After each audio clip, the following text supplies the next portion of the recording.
I will call to order the April 1st, 2026 Fishers Plan Commission meeting. Please join us for the Pledge of Allegiance. Pledge allegiance to the flag of the United States of America and to the republic for which it stands, one nation under God, indivisible, with liberty and justice for all. Just a reminder to the board to make sure your microphones are on. Thank you, Ross. First, we want to welcome Cody Kendall to the Plan Commission. Pleasure to have you. Thank you, sir. Thanks for joining us. Absolutely. Okay, roll call, please. Ms. Ditlevson. Here. Mr. Fain. Here. Ms. Logan. Here. Ms. Stoller. Here. Mr. Kendall. Here. And Mr. Stevenson. Here. And we do have a quorum. Thanks, Kay. We do have a quorum to conduct our business and affairs today. The first agenda item is our minutes, and we're going to continue the approval of those minutes to our next meeting.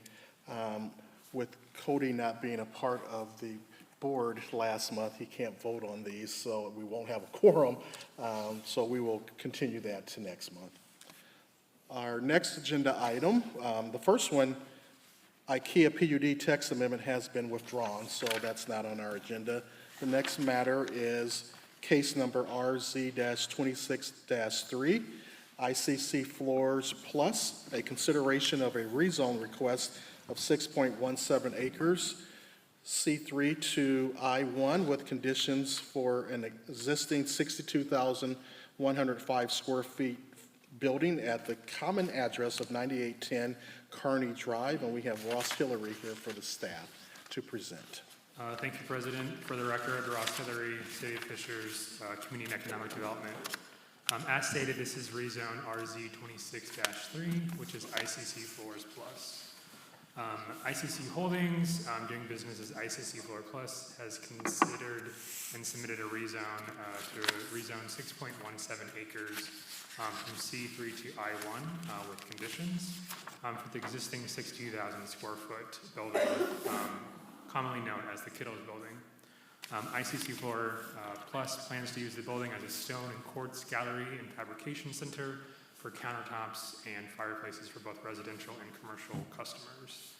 The 62,000 square foot building is to be used 40% for warehouse, 20% for gallery space, 20% for office, and 20% for fabrication, which is the requirement of this rezone tonight. ICC Floor Plus plans to add additional truck docks and is required to make site improvements, including landscaping, parking, and updating the building facade. These improvements will require an improvement location permit and a commercial building permit. Also within our CDUDO, any building that's over 25,000 square feet requires a commercial change of use. This has gone before City Council for first reading and will go back to City Council along the same lines as this one in April. Staff does recommend a condition on this property to prohibit outdoor storage. The petitioner has agreed to that. The two images on your screen is the location at 9610 Kearney Drive, and the existing zoning for this property is C3 and I-69 overlay. The comprehensive plan calls for this area to be a regional center, and regional centers are targeted along our major arterial and collector roads, and they provide daily retail, major retail, and groceries and other convenient services. Recommended land use for this area is regional commercial retail uses, supporting retail, office, hotel, entertainment, and outdoor lifestyles. So the area that focuses around commercial is the area that we're looking at tonight. Again, this consideration is a rezone request. You can see here is a site plan. This will be incorporated into the rezone documents, but it is also tied to the commercial change of use. They are bringing the parking lot into compliance with additional landscape islands. All of the lighting on the property will be in good working order. They are required, based on their use, to add additional truck bays, which are going to be located on the southwest corner of the building. They're also installing a sidewalk from Kearney Drive up to the front of the building as well. They will be making architectural improvements to the outside of the building, updating the paint as well. This site plan right now is a little bit in flux. We will have that updated before City Council later this month. We went on site a couple weeks ago or last week, and so trying to figure out where the landscaping goes, whether it's a wall that is along I-69 or if it's a berm with landscaping. So that is still being figured out today. But the site plan will be incorporated into the rezone request. Here you can see the existing elevations, and I'm actually going to go to the next slide, or Rick will have one. They are adding blue striping, which is consistent with the ICC brand down on I-69 in some of these key areas. No more than around 15% of the building will have that color. You can see there on that south elevation the dock bays as well as the dumpster enclosure, which is required to be compliant as well. These are some renderings that the petitioner put together to show essentially what this building will look like. They are still required to meet all of our city code. So quick question, Ross. Yes. Right here where they've got the evergreen trees and the wall, that's on the bay side? Yes. That would be on the bay, okay. And that's the area when we were on site, depending on, essentially we need that entire bay area to be screened and the feasibility of structural wall. And whether that was the route that they were going to go, or if it was going to be a 4 to 8 foot tall berm with a fence on top, they're still trying to figure that out. But essentially, that area will be screened from I-69. Yeah. As they're thinking about it, there's the way that it looks if you're straight on, looking like straight on at the wall. If you're approaching from like going north on 69, there's the look if you're looking straight on. And then there's how you will encounter it as you're driving. So as much as they're thinking about putting that wall right there along 69 or the berm, just also think about how, if you're driving up, how that view is going to look, because there's the wall along 69, and then there's that little space in that corner right there, that south, just a little bit further left, a little bit. Yes. Yeah, so just south of the wall, just a little bit. So as you're driving up, just the way that you're going to encounter it, because very few people will see it straight on. You're going to see it as you're going. So just have them think about that It's great feedback. So as you're driving. I'll pass it along, so will Rich. Yeah, but All right. it's nice to see that they're working hard to figure out the right solution to that. Tiffany? Thank you. Can we go with the order of, usually they do the presentation? Oh, so And sorry. then we come back and we Okay. ask questions. So sorry. We'll give her an opportunity. Yeah, I'm Sorry. on my toes. I'm good. Sorry about that. You're good. that's okay. I will have the petitioner come up and speak. I have some additional slides. In general, though, staff does recommend a favorable recommendation. We've been working with ICC Floors for a little under 6 months to get this building back into productivity. So we do recommend approval with that condition that there is no outdoor storage. These are the 5 items that Plan Commission does have to take into consideration when you make that recommendation. And we do anticipate this going before City Council. I will note that all of the site improvements, architecture, landscape, parking, all of those are going to be part of our change of use. So City Council will have an in-depth, explicitly what Councilor Diltelson was talking about. All that minute landscaping will all be tied to that commercial change of use. So, At the city council level. at the City Okay. Council level. Thank you. Thank you. With that, I'd like to bring up Rick Lawrence on behalf of ICC Floors. Thanks, Ross. Good evening. For the record, my name is Rick Lawrence. I'm an attorney with Nelson & Frankenberger in Carmel, Indiana. I'm here on behalf of ICC Floors. I'd like to just supplement a little bit of what Ross said. I don't have a very long presentation. I can answer any questions at the conclusion of that. As Ross had indicated, here's the aerial map. It's the old Kittles building. I think we're all familiar with it, north of 96th Street off of I-69. These are the elevations. What this unfortunately doesn't show are the updated accent colors, and this blow up will shows you that we've limited the accent color to the 15% on the corners, which was something that the City Council had pointed out, that they didn't want as much accent color as was indicated in some of the other documents we had provided. This is the landscape and site plan, as Ross indicated. The additional bays that are gonna be on the southeast corner of the building are shown there with the smaller trucks. The larger trucks on the in green on the southwest corner, those bays already exist, but there'll be some reconfiguration going on.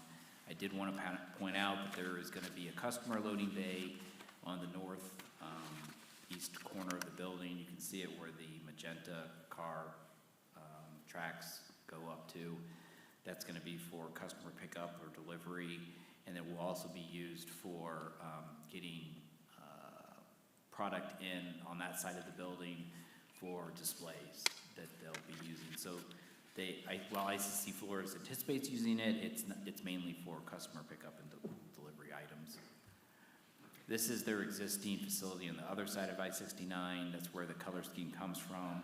I wanted to show that as reference. This is what the prior AI-generated pictures look like, and you can see that there was more accent color, and that's why I wanted to show this picture showing that we're limiting it to a certain portion of those corners. And as Ross had indicated, there was a meeting last week to try to come up with a landscape plan that will be compliant with what City Council wished at the meeting we had previously, and hopefully those documents will be updated and provided to everyone for review by the 10th, I think is what my client and Ross had indicated.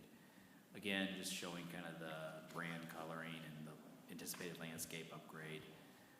This is the lighting plan. We're going to be compliant with that. We anticipate updating the whole site to be in compliance with UDO standards for parking and parking lot and landscaping and whatnot. I can answer any questions you guys might have. We think this will be a nice upgrade to what currently exists there and allow ICC to continue to expand to help customers here in the central Indiana area. Thank you. Any questions for the petitioner at this point? I have a question for staff. I know we have the way that the trucks are going to go in and kind of the way that the retail portion is, that traffic is going to be going in. I don't see a need for really connectivity to the neighboring properties. I actually don't think you want that, but we have talked about, increasing connectivity. I don't know that this is the right place for it. But what I would like to know is, do we have any TAC concerns or street concerns of, where the entrance is, or, hey, we need them to move the entrance a little bit, or anything like that that needs to be done to kind of help with traffic, safety, get them safety vehicles in? Is this being reviewed on that level? Just because, it's an old property, it was done back then. Do we need any updates on that? Yeah, great question. So anytime that we have a rezone, we put this in front of our engineering department as well as our fire department and our DPW team that looks at stormwater as well, just to get some additional feedback. So no concerns from a traffic standpoint. There is one thing. Kearney Drive is currently a private road, and so we're working with the North by Northeast Business Park to actually move that over into the public road network, not only for this property, but also for the future Fry's property. We want to be the ones kind of leading that discussion. In regards to connectivity, to the south is a hotel, and then to that north, that use right now is undetermined. Yeah. So I think we have pretty good connectivity with the Kearney Drive, which is why we're pursuing transitioning that into a public road. Okay. Thanks, Thank you. Ross. Any other questions for staff or the petitioner? Thank you. Thank you. At this time, I will open the public hearing. If there's anyone from the public who wants to address this matter, please approach the podium and share with us your name and your address. Seeing none, I will close the public hearing. And Ross, I have one additional question for staff, just a general question. Yes, sir. I see that the existing zoning on this property, as you presented, is C3 and I-69 overlay. Yes. And I guess just question for the general public and my law school class, because they're dealing with zoning overlay districts. What is the I-69 overlay zoning for this property or in general? So the I-69 overlay would not go away. It would remain as well. And the primary driver on that is for properties within the I-69 overlay to pay into the property tax for the city of Fishers. So businesses that don't pay property tax are not allowed within the I-69 overlay. Or if they do wish to go into that, they would have to go in front of city council. Okay. Thank you. Yep. Okay. Any other further questions? If not, I'm sorry, question? If not, I would entertain a motion. Motion to approve? We have a motion by Selena. Motion to send a favorable recommendation back to council. Yeah. Sorry. We have a motion, and did I hear a second? I'll second. We have a second by Tiffany. Roll call, please, Kay. Aye. Aye. Aye. Yes. You forgot Cody. Cody? Aye. I'll let it go this time. Thank you. The motion does carry. Thank you.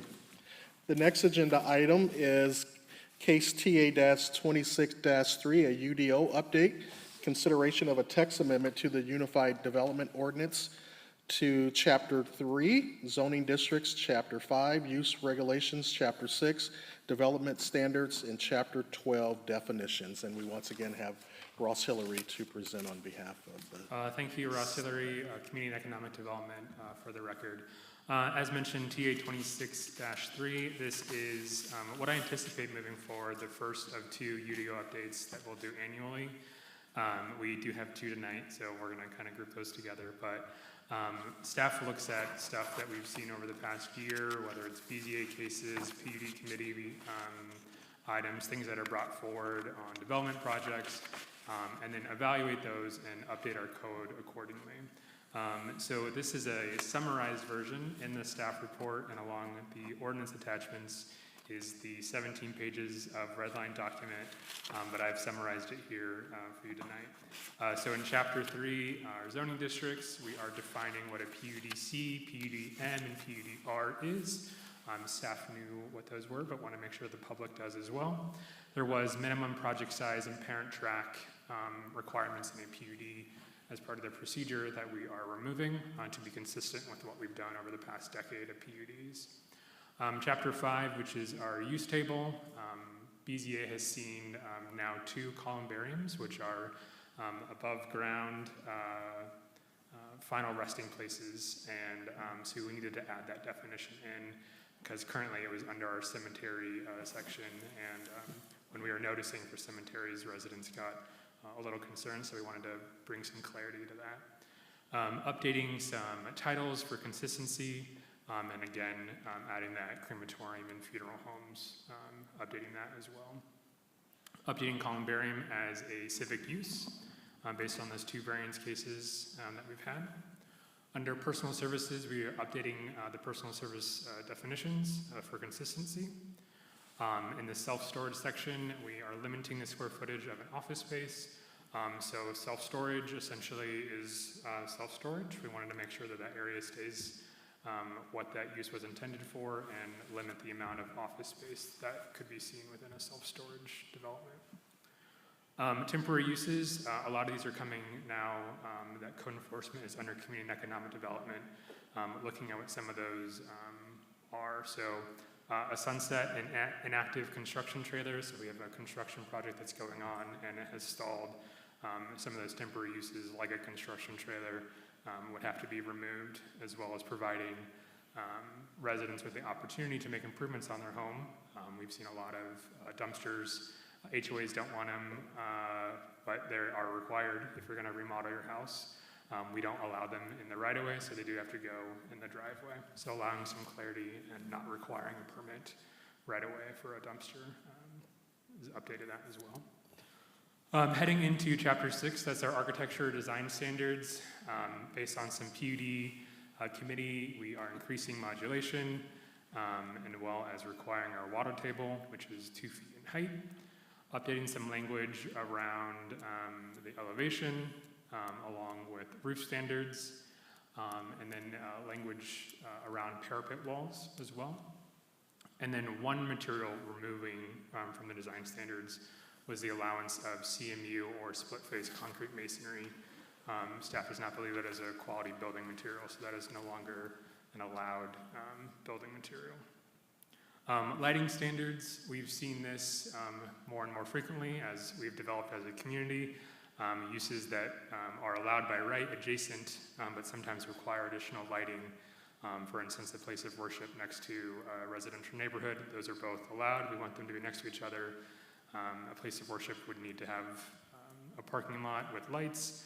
We want to make sure that we're conscious of that neighboring property. So we're updating our light standards to reflect that.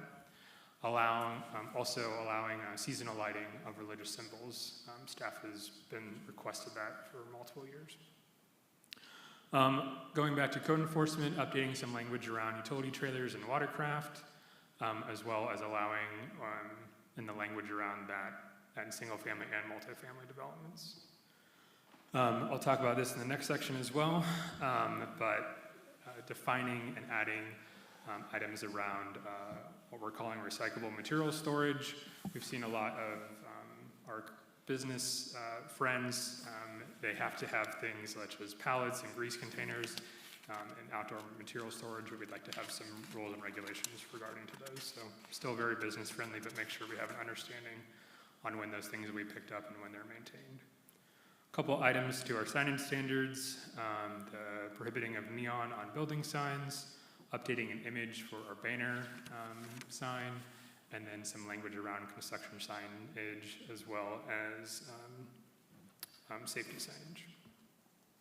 And then last, chapter 12, this is our definition section.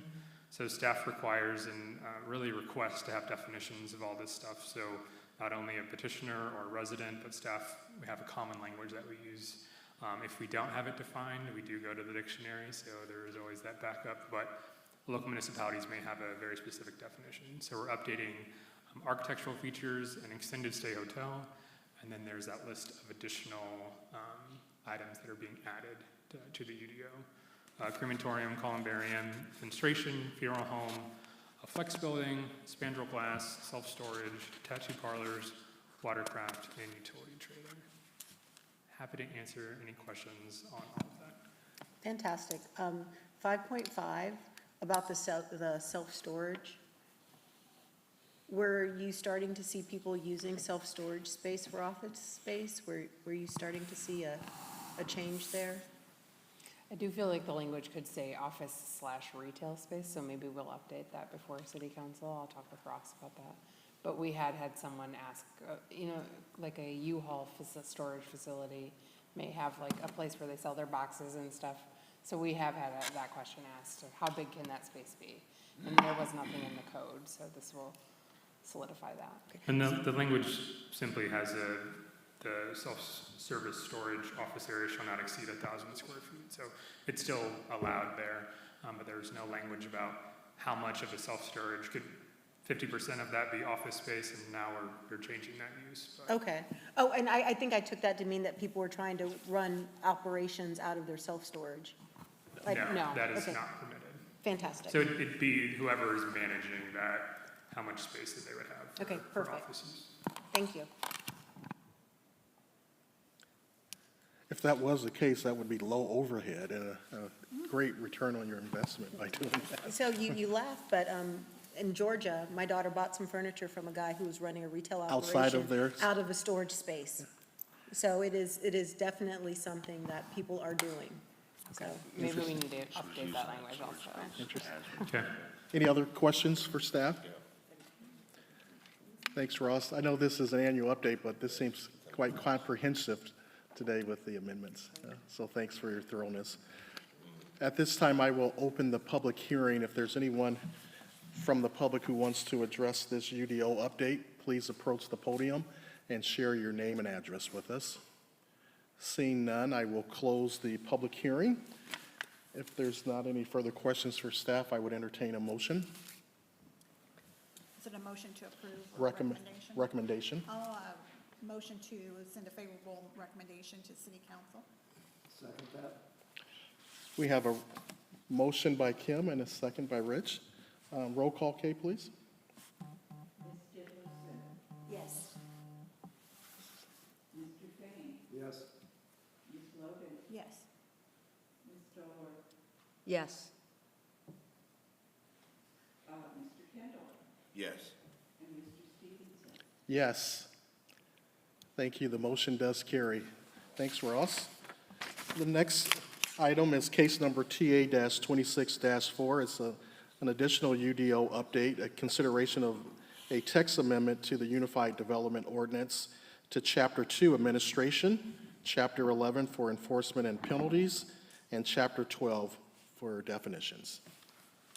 Again, Ross Hillary, Community and Economic Development, for the record. While this is a separate UDO update, we had a separate team working on this. Our department, Community and Economic Development, has had the opportunity to welcome code enforcement into our team. And so Christy and I are the planning half of our team, and then we have the zoning half as well. So the zoning team was working on this. Just for clarification, this is looking at opportunities to bring buildings that are legal non-compliant in regards to development standards as close to compliant as possible. So say your building was built in the 1990s, we would have had those standards in the 1990s, and the standards that were adopted in 2026 are not applied to that. But what we have continued to see is people in the business community invest in their buildings. And so what we'd like to do, and what you're seeing here tonight, is that those 6 permits at the top, so a commercial building permit, a change of use, an ILP or an SIP, a variance or special exception, would then trigger the following definitions in Chapter 12 to bring those into compliance. So if you're applying for one of those, then our team would evaluate that site to see what opportunities we can bring in that building and that site as close to compliant with our standard as possible.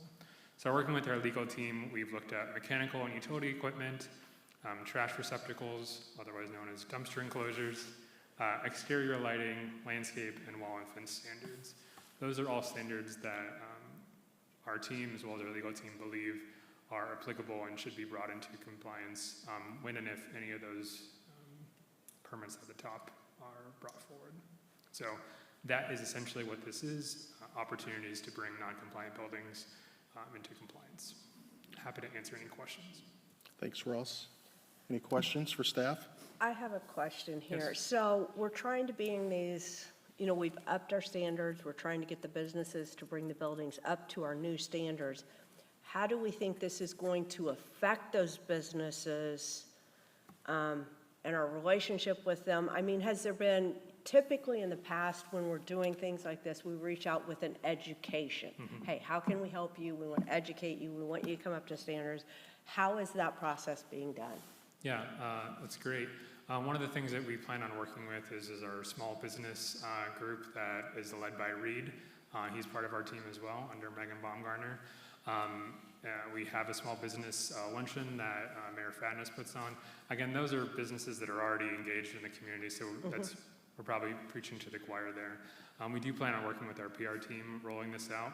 We've started to see this already happen though. For instance, we had a restaurant along 116th in Allisonville.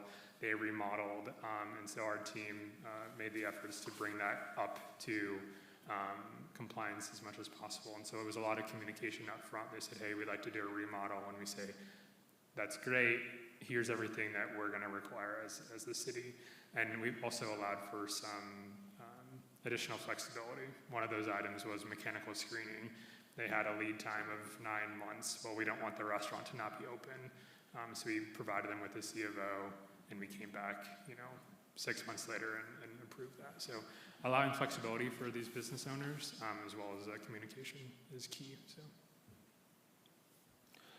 Ross, I do like the amendment to Chapter 11 regarding adding to the section the notice of violation that they can pursue that as an appeal to. Yes, thank you. I did breeze over that. So these may not all be from a notice of violation. They may just be a business saying, I want to remodel, whether it's a local business or a nationwide business. If they do receive some sort of notice of violation, they do have the ability to go before the Board of Zoning Appeals to dispute that prior to any additional court. Thank you. Any further questions? If not, I will open the public hearing at this point. If there's anyone from the public who wants to address this matter, please approach the podium and please share with us your name and your address. Seeing none, I will close the public hearing and I will entertain a motion. I will make a motion to send a favorable recommendation back to council. We have a motion by Selena Second. and a second by Kim. And as we see on the screen, these are the factors that we will consider regarding our vote. Kay, roll call, please. Ms. Ditlevson. Aye. Mr. Fain. Aye. Ms. Peters, excuse me, Ms. Logan. Aye. Ms. Stoller. Aye. Mr. Kendall. Aye. Mr. Stevenson. Yes. The motion does carry. Thank you. Next, Ross, we have staff communications. There no staff communication tonight. Okay. Any summary of council action? Yes, so last month at City Council, the Fishers 2040 thoroughfare plan, which you guys oversee, was approved. We had a first reading of both the UDO updates that you guys saw tonight. We also had a special exception for Central Christian Academy. They are looking at a property along Cumberland Road, 106. 106 in Cumberland. 106 in Cumberland, so that would go back before City Council this month. And then they also had first reading of the change of use and the rezone of ICC floors. Thanks, Ross. Seeing no other matters, we are adjourned. Good to see everyone. All right, thank you.